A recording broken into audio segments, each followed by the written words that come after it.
اعوذ باللہ من الشیطان الرجیم بسم اللہ الرحمن الرحیم۔ عزیزان من، آج جنوری 1982 کی 29 تاریخ ہے اور درس قرآن کریم کا آغاز سورہ محمد کی آیت 8 سے ہو رہا ہے، 4:7/8۔ درس سے پہلے سابقہ درس میں ایک سہو ہو گیا تھا، اس کی تصحیح ضروری ہے۔ یعنی 22 جنوری کے درس میں جنگ بدر کے ضمن میں بات یہ آ گئی تھی کہ ان جانثاروں نے ہتھیلی پہ سر رکھتے ہوئے اس مارکے کو سر کیا، لیکن ہمارے ہاں کے عجوبہ پرستوں نے اس کو دوسری طرف منتب کرا دیا۔ کہا کہ نبی اکرم صلی اللہ علیہ وسلم نے مٹھی بھر کر کینکریاں ماری تھیں اور اس سے وہ کفار کا لشکر جو تھا قریش کا، وہ سب اندھے ہو گئے تھے، تو اس لیے وہ میدان سے بھاگ گئے تھے۔ تو اسی ضمن میں میں نے کہا کہ یہ تو پھر بھی انہوں نے رسول اللہ صلی اللہ علیہ وسلم کا ہی معجزہ بتایا ہے۔ یہ تو یہاں تک کہتے ہیں کہ چڑیاں آتی تھیں اور وہ کینکریاں چونچ میں اور پنجوں میں لیے ہوتی تھیں اور انہوں نے ماری اور وہ ہاتھیوں کا بھرکس نکال دیا۔ تو میرے خیال آیا کہ اس سے کچھ تاثر ایسا ہوتا گویا یہ بھی جنگ بدر کا ہی کوئی واقعہ تھا یا حضور کے زمانے کا۔ یہ اصحاب فیل کا جو واقعہ ہے یہ تو نبی اکرم صلی اللہ علیہ وسلم کے سن پیدائش کا ہے، جس سال حضور پیدا ہوئے تھے، 40 سال نبوت کے سے بھی پہلے۔ تو گویا یہ قریش کے ساتھ واقعہ ہوا تھا، حضور کی زندگی میں یہ بات بعد میں نہیں آئی تھی۔ تو یہ تصحیح ضروری ہے، خاص طور پہ اس لیے کہ یہ سب چیزیں ریکارڈ بھی ہو جاتی ہیں اور ریکارڈ میں تو پھر پتہ نہیں کب تک رہیں گی، تو میں نے اس کی تصحیح ضروری سمجھی۔ بعض اوقات ایسی صورت ہو جاتی ہے کہ بات واضح نہیں ہوتی۔ سابقہ درس میں بات ایک ہی آیت پہ آئی تھی اور وہ یہ تھی کہ اگر تم ہماری مدد کرو گے تو ہم تمہاری مدد کریں گے۔ یہ بات بڑی واضح طور پہ سامنے آ گئی تھی، اس کے دہرانے کی ضرورت نہیں۔ اگلی آیت یہ ہے کہ والذین کفروا فتعسا لہم واضل اعمالہم، اور اس کے برعکس جو لوگ اس سے انکار کریں گے، سرکشی برتیں گے، انجام کار ان کو تباہی ہوگی، شکست ہوگی، بربادی ہوگی، سرنگوں ہونا کہتے ہیں اس کو اصل میں۔ ان کی کیفیت یہ ہوگی، وہ کامیاب نہیں ہو سکیں گے اور وہ سارا ان کا کرتا دھرتا ضائع جائے گا۔ یعنی جس مقصد کے لیے وہ یہ سب کچھ کر رہے ہیں کہ شکست دے دیں اس نظام کو، اس تحریک کو، وہ اس میں ناکام رہیں گے، اس لیے ان کا سب کرتا دھرتا ضائع چلا جائے گا۔ یہ جو چیز ہے ضائع چلے جانے والی بات بھی اس سے پہلے کے درسوں میں آ گئی ہوئی ہے کہ اعمال کا رائے گاں جانا معنی کیا رکھتا ہے اور وہ کس طرح سے رائے گاں جاتے ہیں۔ ویسے ہی جیسے ہمارے بظاہر اعمال جو ہم کر رہے ہیں رائے گاں چلے جا رہے ہیں، یعنی مذہب کے نام پہ جو کچھ کر رہے ہیں۔ آگے بات ہے اور وہ اب جو درس ہم آگے چلتے جائیں گے آپ دیکھیں گے ایک ایک آیت جو ہے وہ ایسی کنسنٹریٹڈ آتی ہے، ارتکاز اس میں ہوتا ہے کہ ایک آیت کے اندر معانی کے ایک سمندر بند ہو گیا ہوتا ہے۔ ذالکا، اب دیکھیے کہا یہ ہے کہ یہ سب رائے گاں جائیں گے، ان کے اعمال تباہی ہوگی، ذلت ہوگی، خواری ہوگی، بربادی ہوگی۔ ذالکا، یہ کیوں ہوگا؟ بِأَنَّهُمْ كَرِهُوا مَا أَنزَلَ اللَّهُ، یہ اس لیے ہوگا کہ وہ خدا کی کتاب، یہ کرہو کا لفظ ہے، یہ پنجابی کہنے نے بدے ردے کسے گل نوں مننا، کہ وہ مجبوراً نام تو لیتے رہیں گے اس کا لیکن دل سے وہ اس کو نہیں تسلیم کریں گے۔ نفرت کے بھی معنی آتے ہیں، کراہت جسے آپ کہتے ہیں۔ ما انزل اللہ، قرآن سے ان کی یہ کیفیت ہوگی کہ ماننا کو زبان سے وہ پڑے گا ان کو مجبوراً، لیکن دل سے وہ نہیں اس کو مانیں گے، پسند نہیں اس کو کریں گے۔ یہ وجہ بتائی ہے فَأَحْبَطَ أَعْمَالَهُمْ، اس وجہ سے ان کے تمہارے وہ کام جن کو وہ سمجھیں گے کہ بڑے نیک کام ہم کر رہے ہیں، وہ ضائع چلے جائیں گے۔ ذالک، عام طور پہ ہمارے ہاں کہتے ہیں اسباب زوال امت، میں نے بھی ایک کتاب لکھی ہے، تو اس میں اسباب یعنی بہت سے کازز جو ہیں ہمارے ہاں کی تباہی کے، زوال کے، ان سے بحث کی گئی ہے۔ تو قرآن تو اس کا ایک ہی سبب بتاتا ہے، اور باقی اسباب تو اس کے نیچے آ جاتے ہیں۔ قرآن کا جو صحیح مقام ہے وہ نہ دینا، مجبوراً اس کو ماننا، عمل اس کے خلاف ہونا، یہ ہے جو قرآن نے وجہ بتائی ہے۔ اکرہو جو ہے یہ تو غیر مسلموں کے لیے تو آ نہیں سکتا کہ وہ تو اسے مانتے ہی نہیں ہیں۔ تو ما انزل اللہ کے متعلق دل میں یہ چیز پیدا ہونا کہ جو وہ مقصد، جو مقام اس کا ہے وہ نہ دیا جائے، مجبوراً اس کو مانا تو جائے۔ کافر نہ توانی شد، ناچار مسلمان شاہ، اتنی جرت نہیں ہے کہ اس طرح سے اعلانیہ یہ کہہ دیں کہ ہم نہیں اس کو مانتے۔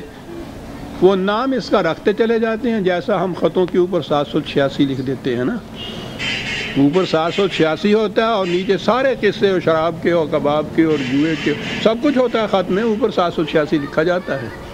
کرے ہو قرآن کے ساتھ یہ کیفیت ان کی ہوگی۔ یہ وجہ بتائی قرآن نے بنیادی اس قوم کی کہ جو قرآن کے ساتھ نسبت اپنی تو رکھتے ہیں اور لیکن عملاً قرآن کے ساتھ یہ کیفیت ہے ان کی، تو یہ تو بہرحال ہم مسلمان ہیں، اس میں کہ ہندوؤں کا، عیسائیوں کا، کفار کا، غیر مسلموں کا تو یہ ذکر نہیں ہے، وہ تو اس سے انکار ہی کرتے ہیں۔ یہ کیا چیز ہے جو قرآن نے کہہ دی؟ اور جب اس نے کہا ہے کہ تمہاری ذلت، تباہی، بربادی، زوال کا ایک ہی سبب ہے، تو اس ایک سبب کے اوپر تو ہمیں کھڑے ہو کر غور کرنا چاہیے نا، کہ یہی تو وہ سبب ہے۔ اور خامخواہ کے لیے ہم کمیشن بٹھاتے ہیں، کمیٹیاں بٹھاتے ہیں تحقیقات کے لیے کہ معلوم کریں کہ صاحب اسباب کیا ہیں ہماری زوال کے۔ قرآن کہتا ہے اسباب نہیں، سبب دریافت کرو، اور ہم بتاتے ہیں تمہیں جو سبب ہے وہ یہ ہے۔ کرے ہو ما انزل اللہ۔ بظاہر یہ حیرت ہوگی کہ صاحب مسلمان ہو کر اور ما انزل اللہ سے، یہ جسے قرآن نے کراہت کہا ہے، کبیدگی دل میں پیدا ہو جانا اس کی طرف سے، یہ کیسے ہوتا ہے؟ 2 آیتیں آپ اور لیجئے تو پھر آگے میں چلتا ہوں کہ یہ کیسے ہوتا ہے۔ ہو رہا ہے، ہماری نگاہ اوپر نہیں اٹھتی۔ 17/46 وَإِذَا ذَكَرْتَ رَبَّكَ فِي الْقُرْآنِ وَحْدَهُ وَلَّوْا عَلَىٰ أَدْبَارِهِمْ نُفُورًا، جب تو قرآن میں صرف خدا کا ذکر کرتا ہے تو ان کے دلوں میں اس سے نفرت پیدا ہوتی ہے اور وہ منہ موڑ کے چل دیتے ہیں۔ صرف خدا کی اطاعت، صرف قرآن کی معقومیت، بس، اور آگے نہیں کچھ۔ وہ کہتا ہے جب تو قرآن میں صرف خدا کا ذکر کرتا ہے، نام لیتا ہے، اس کی اطاعت کی بات کرتا ہے، تو اس سے ان کے دلوں میں نفرت پیدا ہوتی ہے اور وہ منہ پھیر کے چل دیتے ہیں۔ ذرا آگے چل کے ہم دیکھیں گے کہ ارے دل، یہ تو اپنی داستان معلوم ہوتی ہے۔ یہ چیز ذہن میں رکھیے جو کہا ہے، تو یہ وہی ہے نا کہ جب تو ان کے سامنے قرآن کا ذکر کرتا ہے تو قرآن کے ماننے والوں کی بات آ رہی ہے، تو وہ ان کے دل میں کبیدگی پیدا ہوتی ہے۔ دوسرے مقام پہ ہے 39/45 39/45 وَإِذَا ذُكِرَ اللَّهُ وَحْدَهُ اشْمَأَزَّتْ قُلُوبُ الَّذِينَ لَا يُؤْمِنُونَ بِالْآخِرَةِ، جب تو خدائے واحد کی بات ان کے سامنے کرتا ہے تو جو لوگ اب اس کو جو کہا ہے کہ آخرت پر ایمان نہیں رکھتے، قانون مکافات عمل پر ایمان نہیں رکھتے، آخرت کی زندگی پر ایمان نہیں رکھتے، تو ان کی کیفیت کیا ہوتی ہے؟ اشمازت قلوب الذین لا یؤمنون، ان کے دلوں میں کبیدگی پیدا ہوتی ہے، مروڑ اٹھتے ہیں جنہوں کہندے نے نا، یہ اس کا صحیح ترجمہ ہوتا ہے اصل میں۔ یہ کیفیت ان کے اندر پیدا ہو جاتی ہے، دلوں کے اندر پیدا ہوتی ہے۔ اب اتنی جرت نہیں کرتے کہ منہ سے یہ بات کہہ دیں کہ نہیں صاحب ہم اس کو سننے کے لیے تیار نہیں ہیں، ہم تو کچھ اور مانتے ہیں۔ دلوں میں ان کے یہ کیفیت پیدا ہو جاتی ہے۔ اور وَإِذَا ذُكِرَ الَّذِينَ مِن دُونِهِ فَإِذَا هُمْ يَسْتَبْشِرُونَ، اور جب تو خدا کے سوا اوروں کا ذکر کرتا ہے انسانوں کو بڑے خوش ہوتے ہیں۔ دیکھنا یہ بات ہوئی نا جی، اب ٹھیک ہے نا، آپ نے جو فرمایا ہے کہ وہ فقہ میں یہ آیا ہے اور روایت میں یہ آیا ہے، دیکھیے نا یہ ہوا نا دین، وہ اکیلا خدا اور اکیلا قرآن لے آئے جناب۔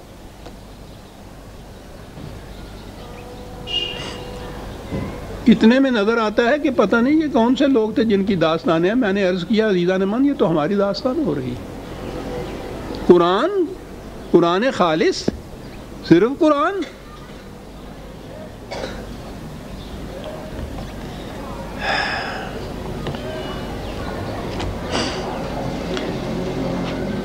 آپ کو یاد ہے پچھلی دفعہ بھی میں نے یہ کہا تھا، وہ جب غلام اور لونڈیوں کی بات آئی تھی تو میں نے کہا تھا کہ یہ بحث تھی مرحوم مودودی کے ساتھ۔ قرآن کی روح سے ثابت کیا گیا کہ اسلام میں غلاموں اور لونڈیوں کا کوئی وجود نہیں ہے، قرآن نے اس کو قطعاً بند کر دیا ہوا ہے۔ انہوں نے روایات و فقہ وغیرہ سے ثابت کیا کہ نہیں صاحب غلام بھی ہیں اور لونڈیاں بھی ہیں، اور ہمارے ہاں تو آپ دیکھتے ہیں ایک سلطان کے گھر میں 3-3 ہزار ہوتی تھی اور یہ لمبا چوڑا۔ آخر میں ان سے پوچھا گیا کہ اس بات کی وجہ کیا ہے، تو آپ کو یاد ہے میں نے بتایا تھا، پھر دہراتا ہوں۔ کہتا ہے کہ ان کی غلطی کا اصلی سبب یہ ہے کہ انہوں نے صرف قرآن سے غلامی کا قانون اخذ کرنے کی کوشش فرمائی ہے۔ جرم ہے یہ، اصلی سبب ان کی غلطی کا یہ ہے۔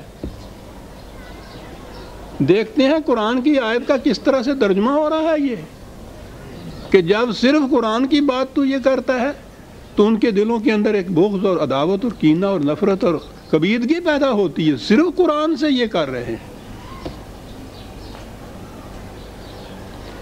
میں بہت پرانی باتیں یا ان کے حوالے نہیں دیتا، کو کہا جاتا ہے کہ اس دور کی یہ باتیں ہیں، میں موجودہ دور کی یہ بات کہہ رہا ہوں۔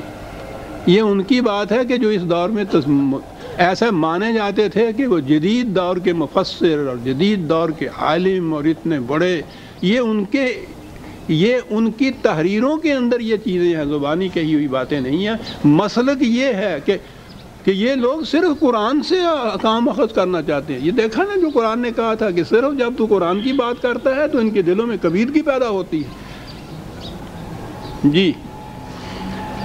اور انہی کے ساتھی مولانا امین حسن اصلاحی، اس زمانے میں تو یہ ان کے دست و بازو تھے، بلکہ کبھی کبھی امیر بھی ہو جاتے تھے۔ اب یہاں وہ تفسیر بھی انہوں نے لکھی ہے، تو اس زمانے میں انہوں نے یہ کہا تھا، انہوں نے لکھا تھا کہ جو لوگ شریعت کو صرف قرآن کے اندر سمجھتے ہیں وہ کافر ہیں۔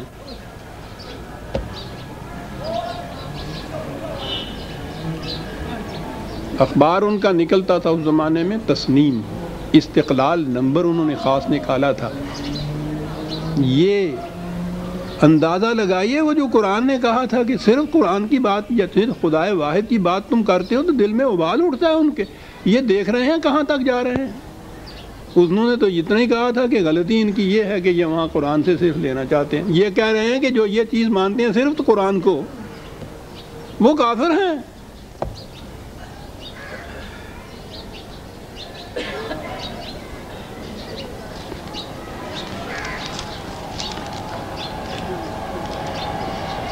قرآن کے ساتھ قرآن کی مثل ان کے ہاں عقیدہ ہے۔ قرآن کا چیلنج ہے ساری دنیا کو کہ تم اس کی 10 آیتوں کی مثل نہیں بنا کے سکتے۔ ان کا عقیدہ ہے کہ قرآن اور مثلہ معہو، اس کی مثل اس کے ساتھ، یہ تمام روایات کے جو مجموعے ہیں یہ قرآن کی مثل قرآن کے ساتھ۔ مقام کیا ہے ان کا؟ یہی پھر مودودی مرحوم، رسول اللہ نے جو کچھ استاد کی حیثیت سے بتایا اور سکھایا ہے وہ بھی اسی طرح خدا کی طرف سے ہے جس طرح قرآن خدا کی طرف سے ہے. اس کو غیر از قرآن کہنا صحیح نہیں ہے. تو بن گئے نا دو قرآن الگ. وہ مثلہ ماہو کا عقیدہ. چلیے صاحب برابر برابر ہی تم نے رکھا، شکریہ جناب کا. متوازی تو چلایا. کہنے لگے نہیں صاحب اور سنیے. اس کے بعد یہ ہے کہ قرآن اور حدیث جب برابر آئیں اور دونوں میں تضاد ہو تو حدیث قاضی ہے قرآن پر. فیصلہ وہ ہے جو حدیث کے اندر ہے، قرآن کا نہیں. اور آگے بڑھے تو کہا کہ حدیث قرآن کی آیت کو منسوخ کر سکتی ہے. پہلے تو مثلہ ما ہوا، اکیلا قرآن نہیں. اکیلے قرآن میں شریعت ماننے والے کافر ہیں. دونوں کو اکٹھا لائے، مثلہ معہو پہلے یہ چیز کہی.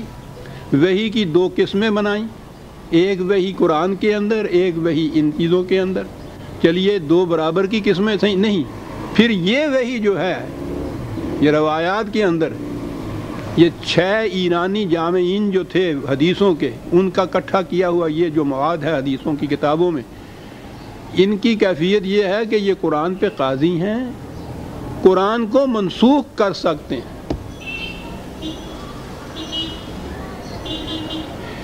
ایک حدیث یہ چلی آ رہی تھی کہ رسول اللہ نے فرمایا کہ میرے قول کو قرآن کے سامنے لاؤ، اگر وہ اس کے مطابق ہے تو اسے میرا قول سمجھو، اگر وہ اس کے مطابق نہیں ہے تو میرا قول نہیں ہو سکتا. نظر آتا ہے کہ چمک رہی ہے یہ روایت کہ حضور کی یہ ہوگی، وہ بالکل صحیح ہے. اس حدیث کو لے کے یہ اہل اعتصام اہل حدیث کا یہاں سے نکلتا ہے آرگن. انہوں نے فرمایا کہ یہ حدیث صحیح ہو ہی نہیں سکتی. رسول اللہ اور یہ فرمائیں کہ میرے قول کو قرآن کے سامنے لے آؤ اور اس کے خلاف ہے تو رد کر دو. انہوں نے کہا لا حول ولا، کیا کہہ رہے ہو تم؟ اندازہ لگائیے کہاں کھڑے ہیں آپ.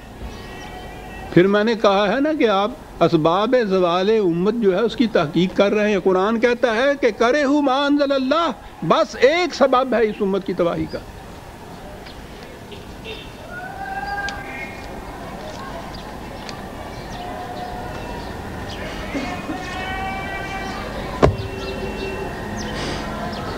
آگے بڑھیے. یہ تو انفرادی کوششیں تھیں. ہمارے ہاں آج کل اسلامی قوانین، اسلامی نظام، اسلامی مملکت بہت چرچا ہو رہا ہے. اسلامی قوانین بھی نافذ ہوئے. ان میں زکوٰۃ سے متعلق بھی ایک قانون ہے. حکومت کی طرف سے وہ قانون آرڈیننس کے ذریعے سے نافذ ہوا کہ اس طرح سے زکوٰۃ کاٹی جائے گی. ایک فرقہ نے، شیعہ حضرات نے اس کے خلاف احتجاج کیا کہ ہم نہیں اسے تسلیم کرتے. انہیں ایگزمپٹ کرنا پڑا، مستثنا قرار دے دیا کہ آپ لوگ اپنی فقہ کے مطابق جو عمل ہے آپ کر لیا کریں. یوں گئے نا. جب انہوں نے یہ بات کہی تو باقی فرقوں نے کہا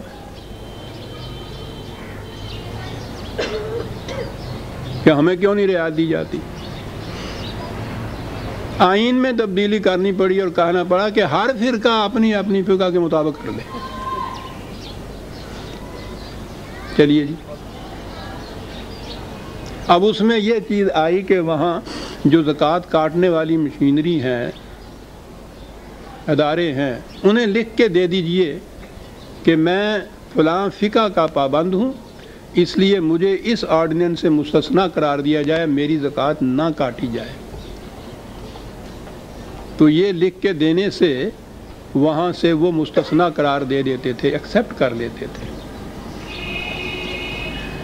اس دور میں بھی ایسے لوگ بستے ہیں، ابھی معلوم نہیں ان کو ختم کیوں نہیں کیا گیا. اس سے پہلے انہوں نے لکھ دیا کہ میں فقہ قرآنی کا قائل ہوں، اس کی روح سے مجھ پر یہ آرڈیننس عائد نہیں ہوتا، مجھے مستثنا قرار دیا جائے.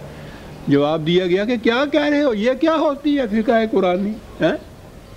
فقہ حنفی کا ہو، فقہ شافعی کا ہو، فقہ مالکی کا ہو، فقہ حنبلی کا ہو، فقہ جعفری، فقہ قرآنی ہیں، اور مسترد کر دیا کہ یہ تسلیم نہیں کی جا سکتی۔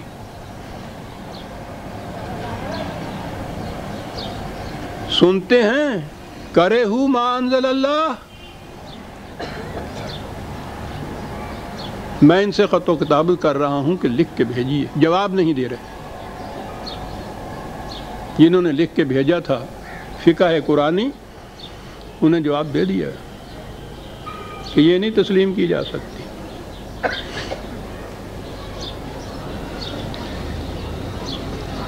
دیکھ رہے ہیں قرآن کی آیتیں؟ جی پھر سنا دوں۔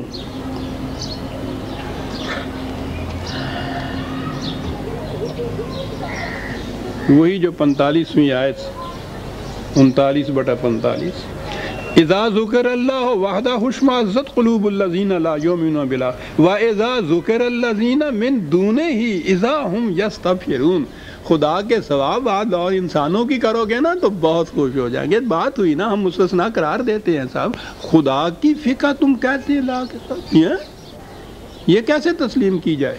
اسلام کے نام پہ مملکت کہہ رہے ہیں، قوانین کہا جا رہا ہے، نظام کہا جا رہا ہے۔ عملاً یہ بات یہ نہیں ہے کہ زبانی کلامی لوگوں سے کہا جا رہا ہے، لکھ کے بھیجا جا رہا ہے کہ ان فقہوں میں سے کسی فقہ کو مانو تو پھر تو مستثنا قرار دو گے۔ انہوں نے لکھ کے بھیجا کہ صاحب یہ تو فرقہ بندی ہے۔ کہا آئین کے اندر بھی تو ہم نے یہ لکھ دیا ہے کہ ہر فرقہ اپنی فقہ کے مطابق یہ کہے۔ انہوں نے لکھ کے بھیج دیا کہ صاحب فرقہ بندی تو قرآن کی روح سے شرک ہے، تو ہمیں مجبور کیا جا رہا ہے کہ ہم شرک کے مرتکب ہوں۔ کہا اس کی روح سے تو آپ کو کسی فرقہ کے ساتھ متمسک ہونا ہی پڑے گا۔ اس دور میں مسلمان ہو کر اور پھر توحید پرست ہونا، یہاں تو مسلمان رہ وہ سکتا ہے جو شرک کا مرتکب ہو، کسی نہ کسی فرقے کے ساتھ آپ کو متمسک ہونا پڑے گا۔ یہ چیزیں نظری نہیں میں کہہ رہا، یہ عملاً ہو رہا ہے جو میں عرض کر رہا ہوں۔ آپ میں وہ اب آپ بیٹھے ہوئے ہوں گے میرا خیال ہے جنہوں نے یہ لکھ کے بھیجا تھا اور ان کو جواب مل گیا۔ میرے پاس ہیں ان کے جواب کہ قرآنی فقہ نہیں تسلیم کی جا سکتی۔ سن رہے ہیں آپ؟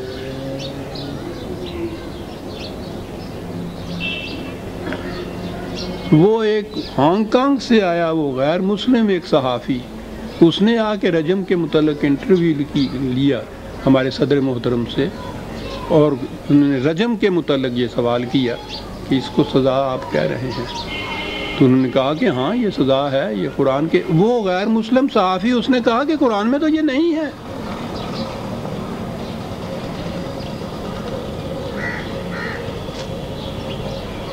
انہوں نے کہا کہ اس کے باوجود یہ شریعت کا حکم ہے۔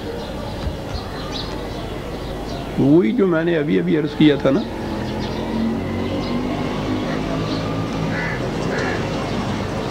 کہ جو لوگ صرف قرآن سے شریعت کو محدود سمجھتے ہیں وہ کافر ہیں، کافر ہیں۔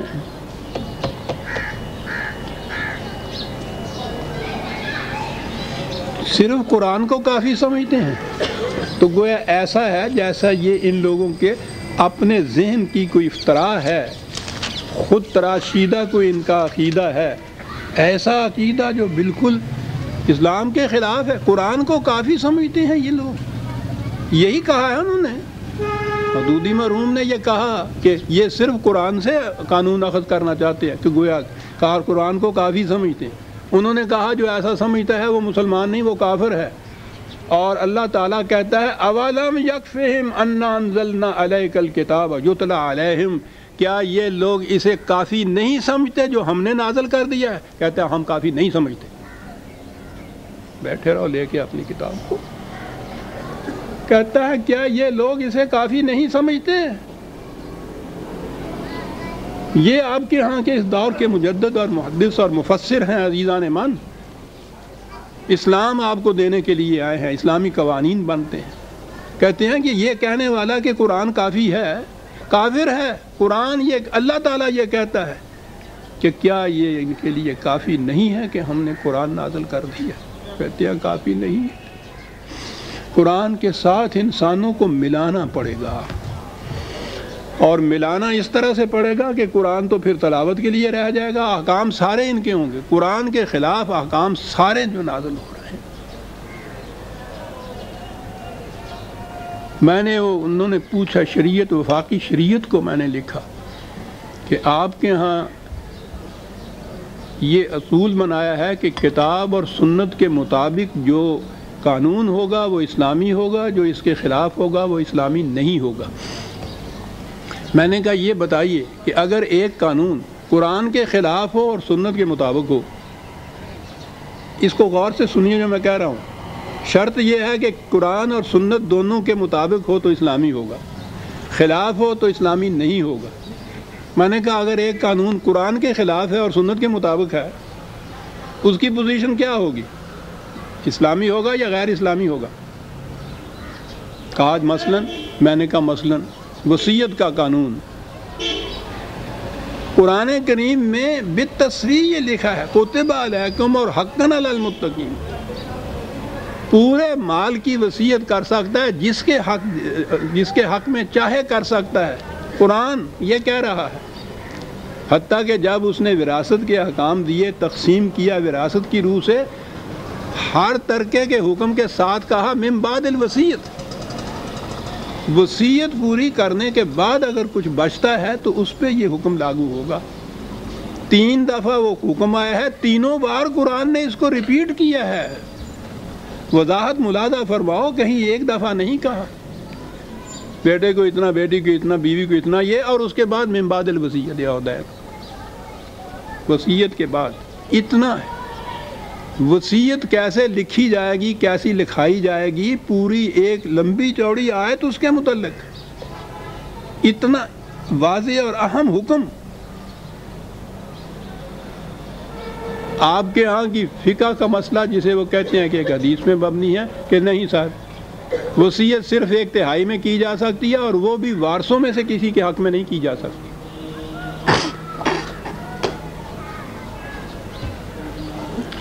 میں نے کہا یہ گلیئرنگ ایسی واضح مثال ہے کہ قرآن کے خلاف، اور آپ کہتے ہیں کہ یہ ایک روایت کے مطابق ہے، یا فقہ کا آپ کے یہاں لا یہی ہے، اس کے مطابق ہے۔ یہ بتائیے کہ یہ قانون جو ہے یہاں رائج، یہ اسلامی ہے یا غیر اسلامی؟ وفاقی شرعی عدالت سے میں نے ریکویسٹ کی ہے لکھ کر، بڑا مشکل سوال ہے۔ مشکل کس لیے ہے؟ جرات کی ضرورت ہے نا۔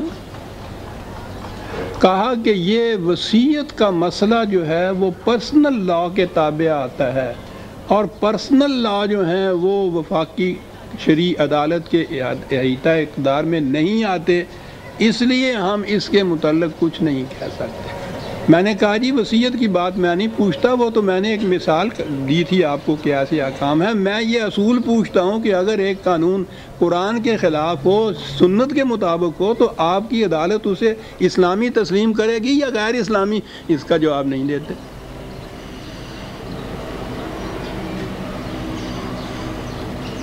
کر لو کیا کرتے،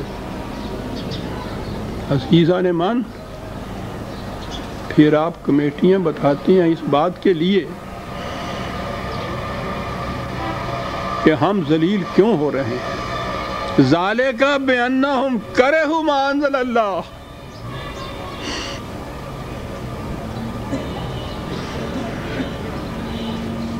کیسے واضح الفاظ میں قرآن نے، میں کہہ رہا ہوں جو کہتے ہیں نا قربان ہو جانے کو جی چاہتا ہے، یہ ذالک کا ایسا اہم ہے اس مقام پہ آیا ہوا، وہ یہ اس لیے ہے بِأَنَّهُمْ كَرِهُوا مَا أَنزَلَ اللَّهُ، اور جب یہ ہو جائے تو پھر جو کچھ بھی اسلام کے نام پہ تم کہتے ہو فَأَحْبَطَ أَعْمَالَهُمْ، وہ سب رائے گاں جاتا ہے۔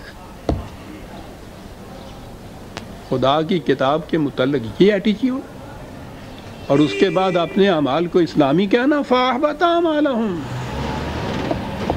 حبط اعمال. فخر سے ہمارے یہاں ہوتا ہے اس دفعہ 50,000 ہم لوگ حج کرنے کے لیے گئے، مسجدوں میں اتنے زیادہ نمازی آ گئے، زکوٰۃ 1 ارب روپیہ جو اکٹھا کیا، یہ سارا کچھ یہ اسلامی چیزیں ہیں نا. یہ کیا کہہ رہا ہے قرآن؟ کرہوا ما انزل اللہ فاحبط اعمالہم. ہاں جی، آپ کو معلوم ہے کہ یہاں کہا گیا تھا کہ جو لوگ آخرت پر ایمان نہیں رکھتے ان کی یہ کیفیت ہوتی ہے. کانپ اٹھتا ہے آدمی کہ آخرت پر ایمان نہیں رکھتے.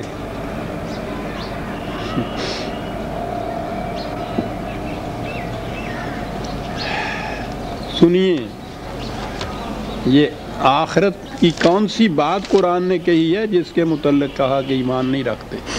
ایسا کچھ قرآن تو ایک محاکاتی منظر سا پیش کرتا ہے نا کہ میدان ہے، عدالت ہے، قومیں آ رہی ہیں، سامنے سے گزر رہی ہیں بارگاہ خداوندی سے، وہاں سے نبی اکرم صلی اللہ علیہ وسلم کھڑے ہیں، تشریف رکھتے ہیں، بتاتے جاتے ہیں، یا انبیاء کرام اپنی اپنی امتوں کے متعلق بتاتے چلے جاتے ہیں.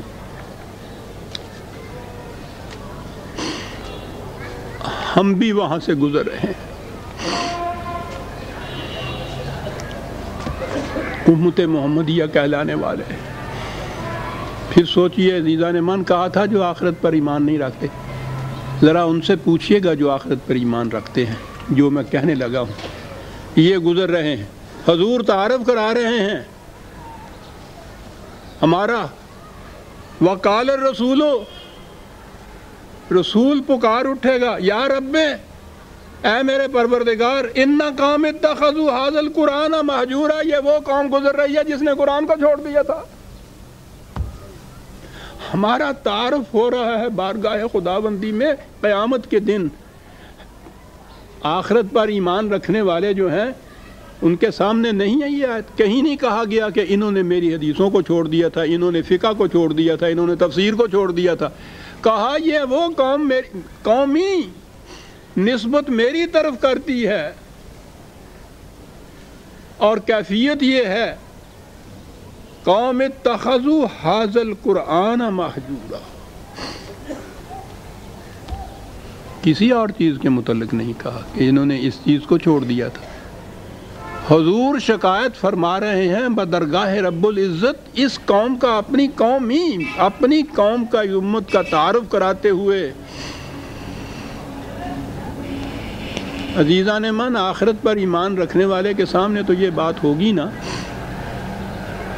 کہ وہاں جو چیز شکایت ہماری حضور شکایت فرمائیں گے، جن کی طرف ہم نسبت اپنی کرتے ہیں، امت محمدیہ کہلاتے ہیں. قرآن نے، خدا نے اس لیے رسول اللہ کی زبان سے قوم ہی کہلایا ہے. یہ قوم جو میری طرف نسبت کرتی ہے اپنا، اور کیفیت یہ ہے کہ تیرے قرآن کو انہوں نے چھوڑ دیا تھا. یہ قوم ہے جو جا رہی ہے تمہارے سامنے سے،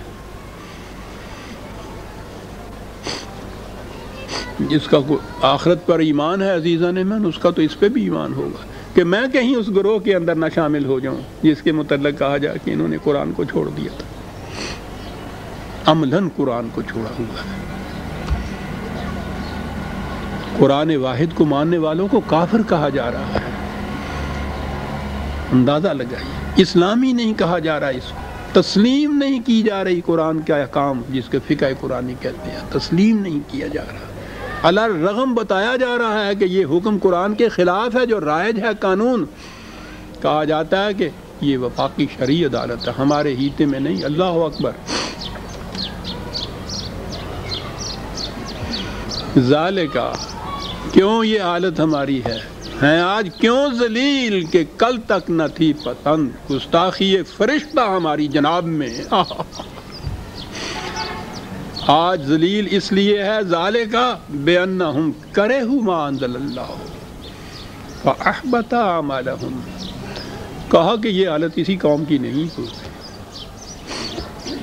ہم تو شروع سے ہی بھیجتے رہے ہیں اپنی کتابیں، اپنی وحی، اپنے قوانین.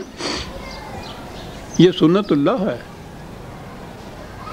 کہ جس نے بھی قوانین خداوندی کو چھوڑا، جس قوم نے بھی چھوڑا، اس کی یہی حالت ہو گئی. افلم یسیروا فی الارض. آ گیا قرآن تاریخ کی طرف شہادت دینے کے لیے. آؤ انہی کی بات نہیں ہے. چلو ان کھنڈرات کو دیکھو، ان کھنڈرات کی اینٹوں پہ جو نقش تمہیں اب بھی نظر آتے ہیں اقوام گزشتہ کی تاریخ کی داستانوں کے، پڑھو ان کو. کیا جرم تھا ان کا؟ کرہو ما انزل اللہ. ہمارے لیے تو ما انزل اللہ قرآن ہے، ان کے لیے اپنے اپنے نبی کی کتاب ما انزل اللہ تھی. دنیا کی ہر قوم عزیزان من جو مذہب پرست اپنے آپ کو کہلاتی ہے، اور ان کے پاس تو ما انزل اللہ ہے نہیں، اور چیزوں کو ما انزل اللہ بنایا ہے. جب تک وہ اپنے مذہب کی پرستار رہتی ہے، ذلیل و خوار قوم رہتی ہے. وہ اس مذہب کو چھوڑ کے جب سیکولرزم جسے آپ کہتے ہیں، خالص عقل و بینش کی بنا پہ اپنے معاملات سنوارتی ہے، تو پھر بھی آگے بڑھ جاتی ہے. تاریخ اس کی شاہد ہے کہ جس نے بھی خدا کی وحی کو چھوڑا، جس قوم نے، ذلیل ہوگی. فَيَنْظُرُوا كَيْفَ كَانَ عَاقِبَةُ الَّذِينَ مِنْ قَبْلِهِمْ. ان سے کہا کہ جاؤ دیکھو تاریخی قوائف کو، اپنی آنکھوں سے جا کے دیکھو. اب تو زمین کے نیچے سے دبی ہوئی تاریخی دستاویزاں برآمد ہو رہی ہیں. کیا جرم تھا ان قوموں کا؟ قوانین خداوندی کو چھوڑ دیا تھا، انسانوں کے قوانین کو. کیا کیا خدا نے؟ دمر اللہ علیہ، روڈ رولر بھیج دیا ان کے اوپر سے. یہ کیفیت ہو گئی ان قوموں کی. تاریخی شواہد کے بعد اگلے دو لفظ سنیے عزیزان من. وَلِلْكَافِرِينَ أَمْثَالُهَا. یہ انہی کی بات نہیں ہے، جو قوم بھی یہ کرے گی یہی کچھ ہوگا اس کے ساتھ.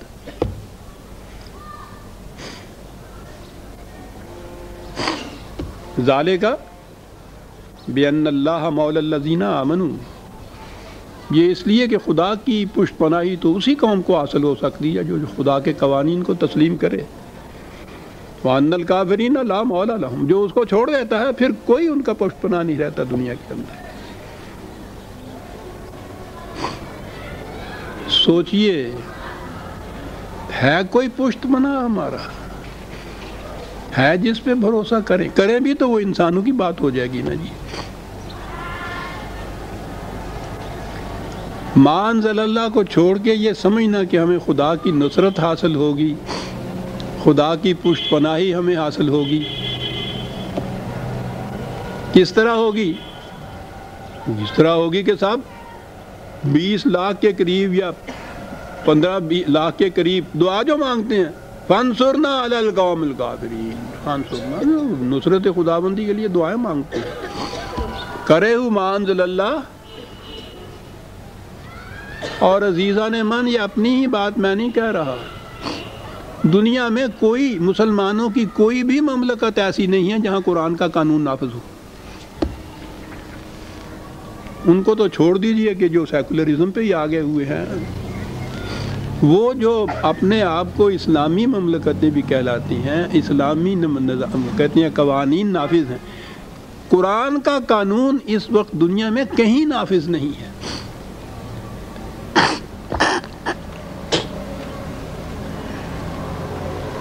انسانوں کے قانون ہی نافذ.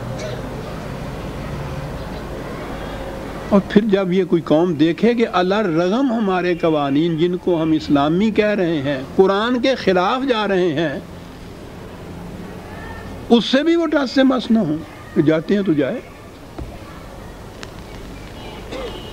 وہ انسانوں کی بنائی ہوئی فقہ اور قوانین جو ہیں ان کی خلاف ورزی کرنے سے تو وہ آپ کو سزا ملتی ہے. یہ بات کہ یہ خدا کے قانون کے خلاف ہے، یہ قانون خود جو بنا ہوا ہے، اس کی کوئی سزا دنیا میں نہیں مل تو رہی ہے. عزیزان من، تیری ہی آنکھوں کے اوپر پٹی بندھی ہوئی ہو تو کیا علاج اس کا؟ یہ کیفیت ہے ان لوگوں کی کہ کرہو ما انزل اللہ. اور اس کے برعکس ان اللہ یدخل الذین آمنوا وعملوا الصالحات جنات تجری من تحتها الانہار. قرآن پر ایمان رکھنے والے، ما انزل اللہ پر ایمان رکھنے والوں کی کیفیت یہ ہوگی کہ اس ایمان کے بعد اس کے مطابق جو وہ کام کریں گے اس کا نتیجہ وہ جنت ہوگی جس کے ہم وعدے کرتے چلے آ رہے ہیں اور جس کی شادابیوں میں کبھی فرق نہیں آئے گا۔ اس کے برعکس والذین کفروا، اب آئیے ایک اور کیٹیگری۔ عجیب بات ہے، میں نے کہا تھا کہ جو ہم آگے بڑھتے جائیں گے قرآن کا انداز یہ ہے، پہلے پھیلائی ہوئی باتیں کرتا تھا تو آہستہ آہستہ یہ ارتکازاً باتیں کرتا ہے، حتیٰ کہ جب ہم 29ویں 30ویں پارے میں پہنچتے ہیں تو وہاں تو ایک ایک لفظ کے اندر پوری تفسیر ہوتی ہے لکھی۔ عجیب انداز ہے قرآن کا۔ کہتا چلا آ رہا ہے کفر کیا ہے، لیجئے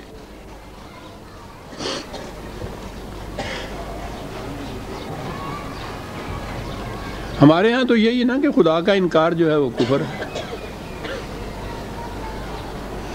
قرآن کہتا ہے تمہارا اپنا انکار جو ہے اپنے آپ کا وہ کفر ہے۔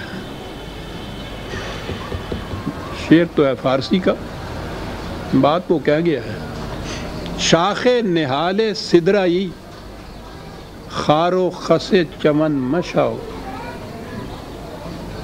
تو تو شجر طوبہ کی شاخ ہے، مومن سے کہتا ہے، مسلمان سے کہتا ہے، تو باغ کے خار و خس کے ساتھ اپنے آپ کو ملا رہا ہے۔ سن جو میں کہہ رہا ہوں، منکر ہو اگر شوی، خدا کا اگر تم منکر ہو گیا تو ٹھہر جا، تھوڑی دیر کے لیے رہو۔ منکر خیشتن مشاؤ، اپنا منکر نہ ہو۔ یہ انکار خیش کیا چیز ہے؟ کون ہے جو میں نہیں کہتا اپنے آپ؟ اس سے کون منکر ہوتا ہے؟ یہ کیا چیز ہے؟ یہ ہے جو قرآن نے بتایا۔ کہنے لگا آؤ تمہیں بتائیں، دو زندگیاں ہیں۔ ایک انسان کی طبعی زندگی ہے، فزیکل لائف۔ کہا اس حد تک انسان اور حیوان میں کوئی فرق نہیں ہے۔ دونوں کی مشینری جسم کی ایک جیسی ہے۔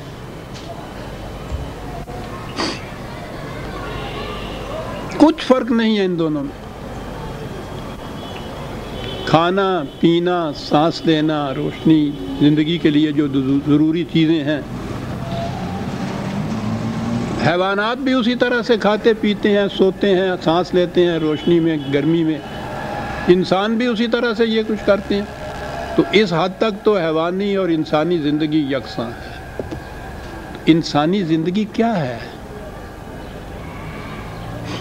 اس کے علاوہ انسان میں ایک اور چیز بھی ہے، وہ منکر خیشتن جو کہا تھا نا اس نے، اور یہ وہ چیز ہے جسے آپ میں کہتے ہیں یا میری کہتے ہیں۔ جب آپ کہتے ہیں کہ یہ میں نے ہی یہ کہا تھا، کیا مراد ہوتی ہے اس کی؟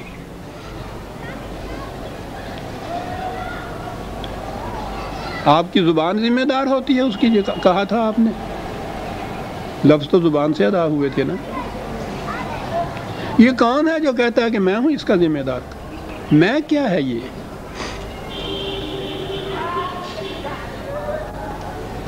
اور پھر میرا اور میری تو چلا جاتا ہے سر۔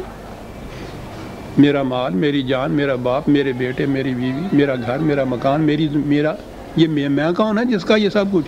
حتیٰ کہ میری جان بھی کسی میں کی ہے۔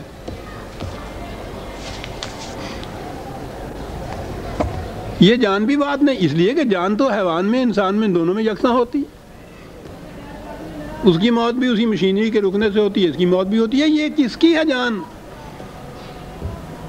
حیوان یہ بات نہیں کہتا، نہ کہہ سکتا۔ انسان کہتا ہے نا کہ میری جان بھی چلی جائے تو میں پھر بھی یہ نہیں کروں۔ میری جان یعنی جان کچھ اور ہے اور یہ میں اور ہے جس کی یہ ہے۔ بس یہ وہ میں ہے عزیزان من جو فرق ہے حیوان میں اور انسان میں۔ اسی لیے وہ کہتا ہے کہ سر دست اگر تو خدا کا انکار کر رہا ہے تو خیر، لیکن یہ میں کا انکار نہ کرنا۔ یہ میں سے کیا چیز پیدا ہوتی ہے جو قرآن نے بھی اتنی اہمیت دی ہے؟ ابھی میں آتا ہوں اس آیت پہ۔ بیل کو بھوک لگتی ہے، وہ باہر نکلتا ہے، جو کھیت سب سے پہلے سامنے آتا ہے اس میں چرنے لگ جاتا ہے، کوئی جرم نہیں۔ جرم اتنا ہی ہے نا کہ وہ کھیت والا آ جائے تو وہ کوئی ڈنڈے مارتا ہے، ویسے اگر یہ بات نہ ہو تو کوئی جرم نہیں۔ اس کی ضمیر میں بھی بیل کے کوئی خلش پیدا نہیں ہوتی، تو ضمیر تو ہوتی نہیں ہے۔ بیل کی زندگی کیا ہے؟ جہاں گھاس میں نے کھا لی ہے۔ یہ بات کہ اپنے ہی کھیت سے کھانا چاہیے مجھے، دوسرے کے کھیت سے نہیں کھانا چاہیے، یہ فرق ہے انسان اور حیوان میں، جائز اور ناجائز میں، حلال اور حرام میں۔ حیوانات کی سطح پر یہ بات نہیں ہوتی، یہ انسانی سطح پہ ہوتی ہے۔ کیوں؟ یہ رزق کے حلال ہی ضروری ہے۔ گھی تو وہی ہے، چرا کے کھائیے، قیمت لے کر کھائیے۔ چرایا ہوا گھی کبھی یہ نہیں کہتا کہ نہیں صاحب میں تمہیں پہلوان نہیں بنا سکتا، تم نے چوری کا گھی کھایا ہوا ہے۔ پانی چرا کے پیجیے، اس سے بھی پیاس بجھتی ہے، پانی خرید کے پیجیے، اس سے بھی پیاس بجھتی ہے۔ جسم کے اوپر جو اثر ہے اس پر تو کوئی فرق نہیں پڑتا۔ یہ فرق کس چیز پہ پڑتا ہے؟ یہ میں پہ فرق پڑتا ہے۔ یہ میں ہے جسے قرآن نے نفس کہا ہے، یہ میں ہے جسے پرسنالٹی کہتے ہیں، ذات کہتے ہیں، خودی کہتے ہیں، سیلف کہتے ہیں۔ میں کہیے نا، یہ اس کے اوپر فرق پڑتا ہے۔ رزق حلال سے یہ شے کہ جس کو آپ نے یہ ذات خودی میں کہا ہے وہ ڈیولپ ہوتی ہے، اس کی نشو و نما ہوتی ہے، ارتقائی منزل میں آگے بڑھتی ہے۔ ویلیوز ان کو کہتے ہیں، اقدار ان کو کہتے ہیں۔ ویلیوز اور اقدار صرف انسانی سطح پہ ہوتی ہے، حیوانی سطح پہ نہیں ہوتی۔ اور یہ ساری بات جتنی بھی قرآن، وحی، انبیاء کرام، رسولوں کا سلسلہ، سارا قصہ میں سے متعلق ہے۔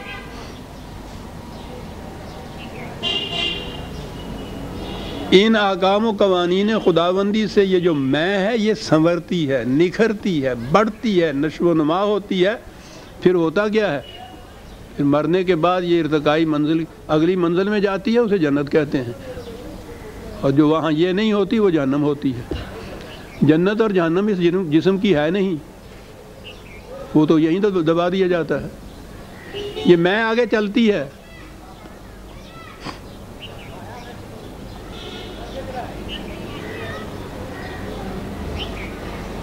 یہ ہے اصل شے جو دین یا وحی یا خدا کے قوانین اور احکام کرتے ہیں۔ وہ جو میں جس نے آگے چلنا ہے یہ اس کو زندہ رکھتی ہے، تقویت دیتی ہے، نشو و نما دیتی ہے، جنت میں جانے کے قابل بنا دیتی ہے۔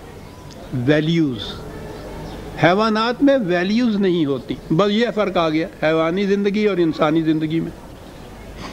اسی لیے ان کی طرف نہ کوئی نبی آیا، نہ وحی آئی، نہ کوئی کتاب ہے ان کے پاس۔ ویلیوز ہی نہیں ہے تو سوال ہی نہیں ہے، زندگی تو کھانے پینے کا نام ہے۔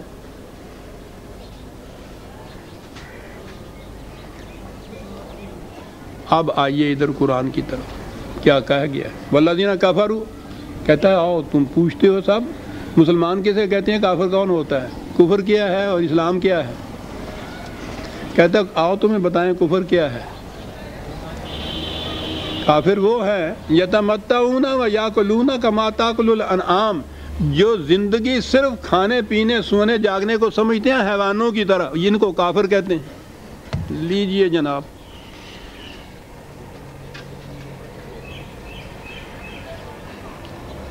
کفر اور اسلام کی بات کیسے واضح ہو رہی ہے؟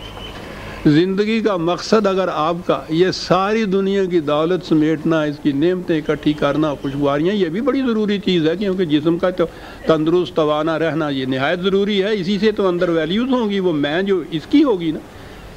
لیکن اگر مقصود بالذات اتنا ہی ہے اور آپ میں ویلیوز کا کوئی فرق نہیں ہے، حرام اور حلال میں کوئی تمیز نہیں ہے، تو یہ حیوان کی سطح کی زندگی ہے، انسان کی زندگی نہیں۔ اور اس زندگی کو قرآن کفر کہتا ہے۔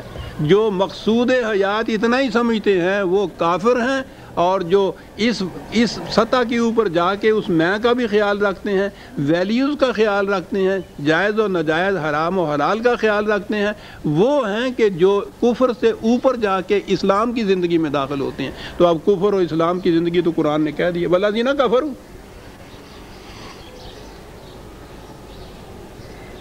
اجتماعی زندگی میں اس نے کہا تھا کہ من لم یحکم بما انزل اللہ فاولئک هم الکافرون، جو بھی خدا کی کتاب کے مطابق حکومت کام نہیں کرتے ان کو کافر کہا جاتا ہے۔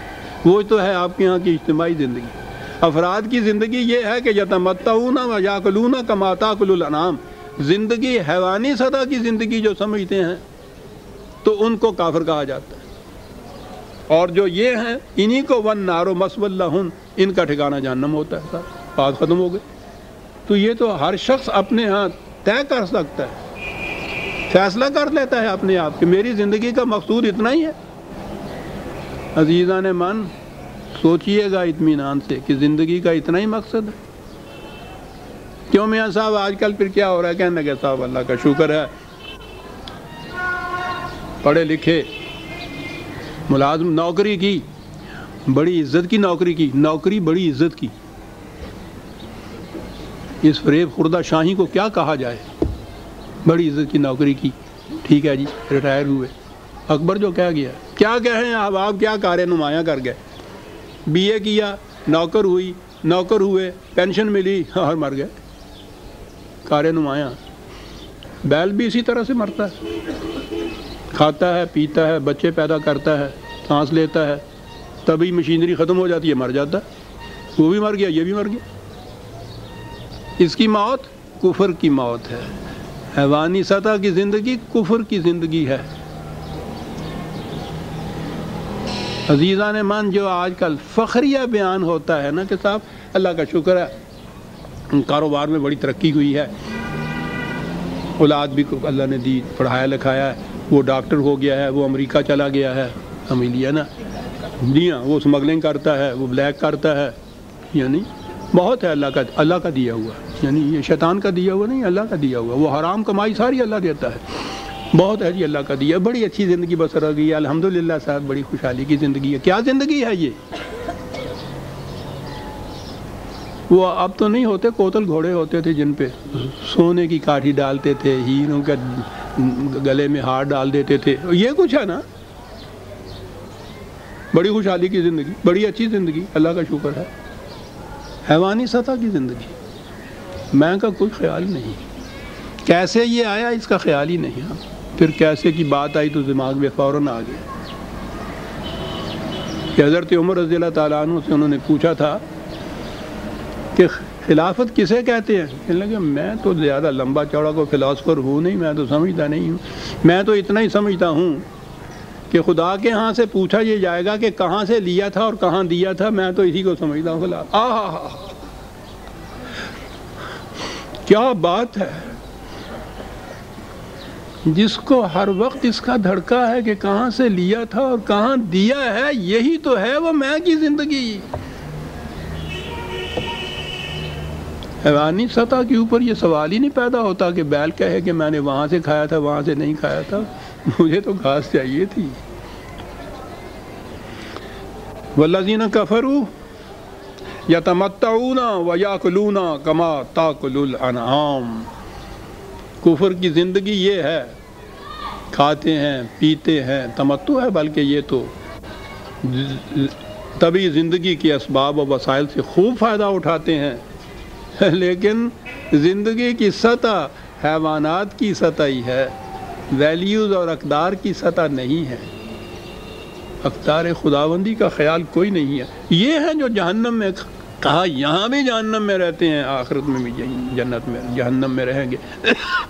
کیوں؟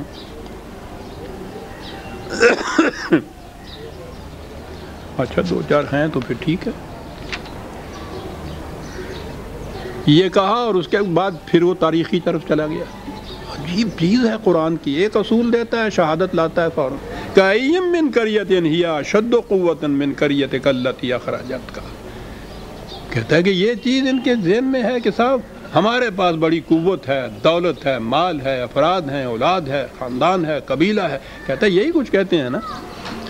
ان سے پوچھو کہ یہ جو ہم نے تمہاری توجہ دلائی ہے ان کھنڈرات کی طرف، تاریخ میں تم نے پڑھا ہے نا، تم سے کتنے گنا زیادہ ان کے پاس یہ سب کچھ تھا.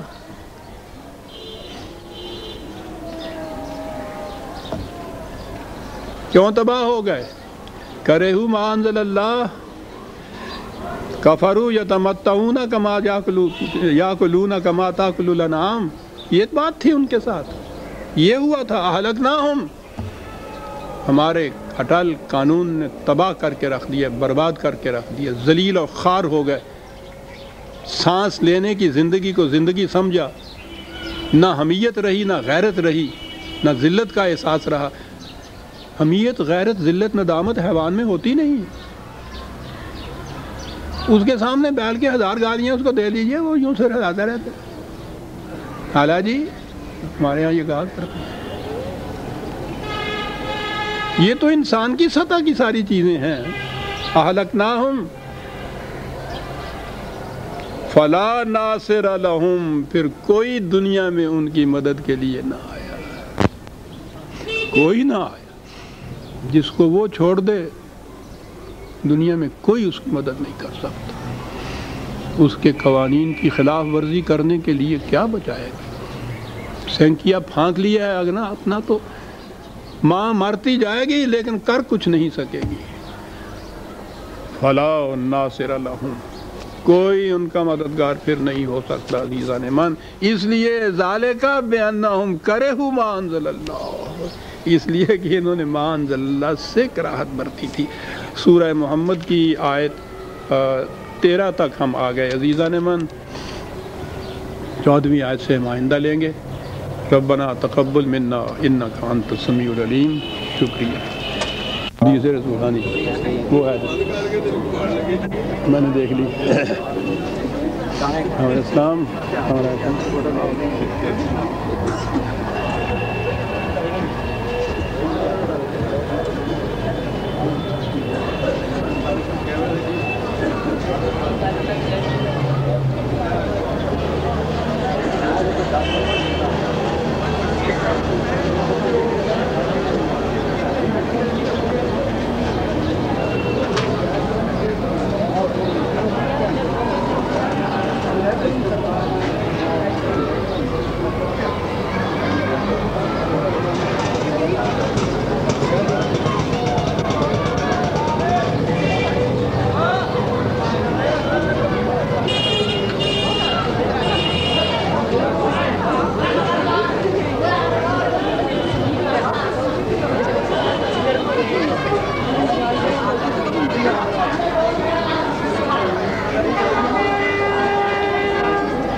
Thank you.